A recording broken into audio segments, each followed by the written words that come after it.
C'est reparti, 3, 2, 1. Bonsoir Henri. Bonsoir Emmanuel. À Malte, les chefs d'État et de gouvernement avaient invité 35 pays africains pour examiner avec eux les moyens d'organiser une meilleure gestion des flux migratoires. C'est une occasion aussi pour les Européens de parler du dossier des réfugiés syriens. Et là, ils ont retrouvé pour le coup un peu d'unité entre eux. Écoutez, les symboles, Emmanuel, ont leur importance, et c'était une bonne idée de réunir l'Europe dans l'enceinte de ce fort San Telmo de la Valette, ce fief des chevaliers de Malte, dont la mission autrefois était d'accueillir et de protéger les pèlerins en route pour la Terre Sainte. Les pèlerins d'aujourd'hui, ce sont bien sûr les naufragés en Méditerranée, et leur nouvelle Terre Sainte, c'est l'Europe. C'était aussi une bonne idée de rassembler ces chefs d'État africains pour établir avec eux les fondations d'une action commune et trouver les moyens de s'attaquer aux causes profondes d'une émigration de masse qui embarrasse l'Europe et qui pénalise l'Afrique.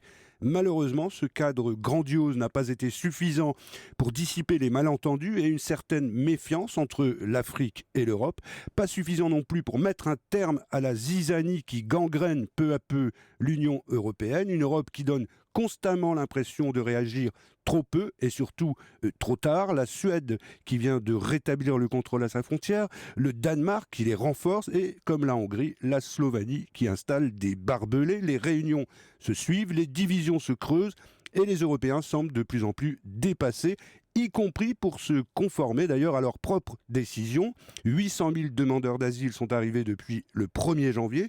160 000 d'entre eux doivent être relocalisés par les États membres, mais moins de 100 000 places ont été offertes et seulement quelques dizaines de personnes ont effectivement été réinstallées jusqu'ici. C'est la triste réalité et on comprendrait bien volontiers qu'elle incite les chevaliers de Malte à ressortir leurs vieilles épées. Alors on le disait tout à l'heure, Bruxelles a décidé de mettre à disposition de l'Afrique un fonds spécial d'1,8 milliard d'euros.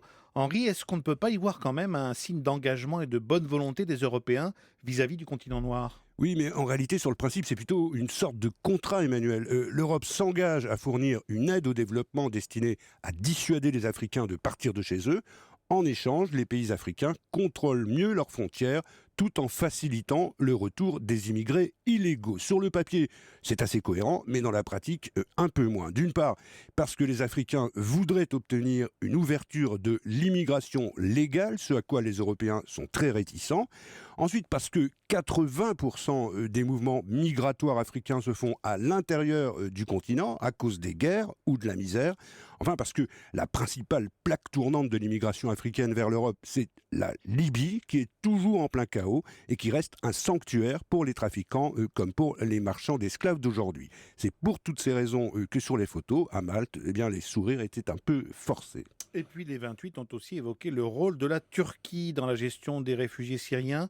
Il y a du nouveau sur ce point ? Là, il n'y a rien eu de vraiment décisif. Il s'agissait essentiellement de tenter de se mettre d'accord sur une attitude commune vis-à-vis de la Turquie, qui est devenue la principale porte d'entrée en Europe des réfugiés syriens. D'autant que plusieurs chefs d'État européens vont avoir l'occasion de rencontrer le président turc, qui est l'hôte du sommet du G20 ce week-end à Antalya.